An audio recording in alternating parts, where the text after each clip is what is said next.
پتہ ہے تمہاری دعائیں ہی تمہارا مقدر ہیں اور تمہارے حالات اس مقدر کی حقیقت ہیں۔ تم جب اللہ کے روبرو دعا کے لیے ہاتھ اٹھاتے ہو نا، تب اللہ تمہارا مقدر تمہاری رضا کے مطابق بدلتا ہے۔ اور سچ یہی ہے کہ زندگی میں تمہیں وہی ملتا ہے جس کے لیے تم کوشش کرتے ہو، اور تم وہی پاتے ہو جس پر تم صبر کرتے ہو، کیونکہ اللہ اس جھولی کو کبھی خالی نہیں رکھتا جو صرف اس کے سامنے پلائی جاتی ہے۔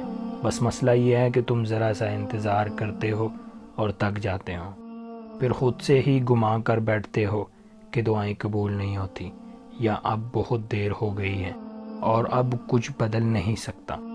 حالانکہ وہ رب تو اپنے کاموں میں دیر سویر ہونے ہی نہیں دیتا۔ جو تمہیں دیری لگ رہی ہوتی ہے وہ دراصل اس کی حکمت ہوتی ہے، اور پھر جو بھی تمہیں ملتا ہے اپنے اور صحیح وقت پر ہی ملتا ہے۔